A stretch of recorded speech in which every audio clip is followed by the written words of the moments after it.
Have you ever had one of those days? You're busy from sunup to sundown, but at the end of it, you feel like you've accomplished absolutely nothing? Well, we're about to dive into the story of a guy named David. He went from calling himself a corporate slave to becoming the master of his own time. And believe it or not, his entire transformation started with a single, cynical comment he typed late one night. And there it is. That was David's mantra. Picture this. It's late, he's exhausted, just scrolling endlessly on his phone, unable to switch off. He stumbles upon a video titled, "How to Become a Millionaire with a Side Hustle." And his immediate reaction? To just type out that exact comment. I think it's a feeling a lot of us can really relate to, right? So what did David's life actually look like?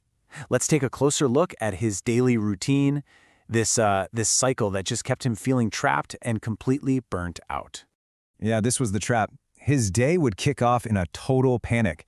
Waking up at 9 for a 10 a.m. job, so he was always playing catch-up. No breakfast, just a frantic rush straight into a whirlwind of emails and back-to-back meetings. He'd get home around 6 p.m., just completely drained. Then after a little family time, his quote-unquote me time would start around 11:30 at night, which was really just endless scrolling that would go on until the early hours. And then, you guessed it, the alarm would go off and he'd do it all over again. And here's the part that really stings. Even though he felt like he was running a marathon every single day, the feedback he was getting from his boss was that he wasn't really producing anything of value. He was putting in all this energy, all these hours, but had nothing to show for it. It's like he was stuck on a treadmill, just running as hard as he could, but not going anywhere at all. But then, something shifted. A single conversation at a simple family get-together managed to create a tiny crack in his routine, and that's where a little bit of light started to get in. This was the moment that would change literally everything for him. So at this family gathering, David's cousin just casually announces he's quitting his job to go all in on a business he'd built on the side. David was floored. How was that even possible? His cousin's secret, he said, was pretty simple. He carved out 2 to 3 hours every single day, all inspired by a book called The Effective Executive. And David's first thought? Complete and total disbelief. He figured it had to be a fluke, just dumb luck, or maybe his cousin was just stretching the truth. But underneath all that skepticism, something else was brewing. For the first time in what felt like forever, David felt a genuine spark of curiosity. He just couldn't shake the thought. And it was that feeling, that little bit of what if, that led him to a local bookstore the very next day, looking for that exact book. He gets to the bookstore, can't find the book, but he ends up meeting this wise, mentor-like figure, an old man who calls himself Dr. Book. And right here, this is where the real work, the real transformation, begins. Dr. Book doesn't start with a lecture or some piece of advice. He starts with this really deep question. David pauses for a second, and the answer is just so obvious. Of course you would take that deal. You can always earn more money, but time, once it's gone forever. And that realization was step one. Truly understanding the value of the one thing you can never ever get back. Okay, so now that David gets just how precious time is, Dr. Book gives him his first assignment. And it's not about planning or making a schedule. It's about logging.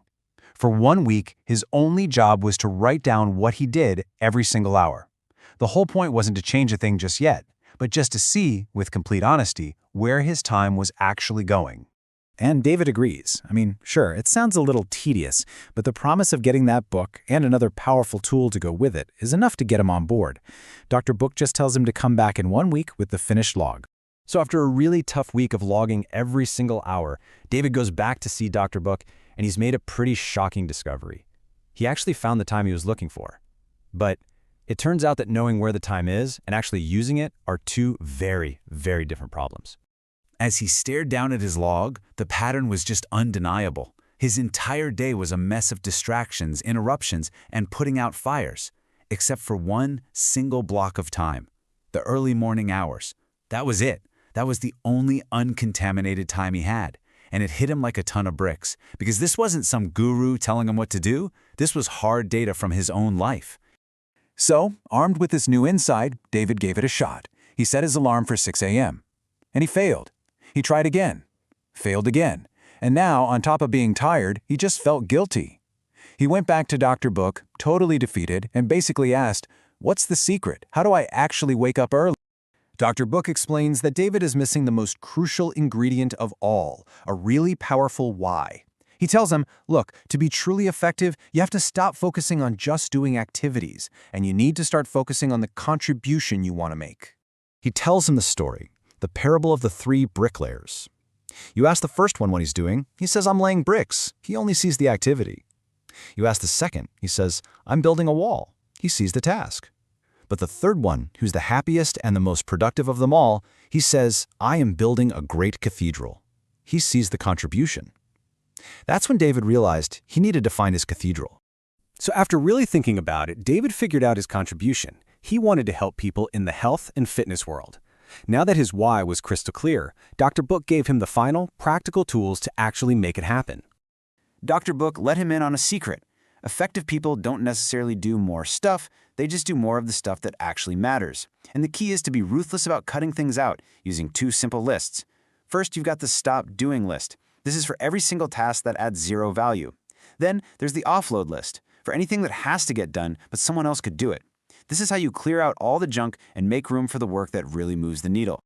But here's the thing. Even with a clear why and what, you can still fail on the how. So Dr. Book shares the ultimate secret. Stop deciding every single morning whether or not you're going to wake up. That daily debate with yourself just kills your willpower. Instead, you make one single, high-quality decision that is completely non-negotiable. And that was David's decision. Simple, clear, absolute. Not 6 a.m., not 8 a.m., 7. Every single day, no excuses, no matter what. That one choice eliminated all the future arguments with himself and made the action almost automatic. So, did it actually work?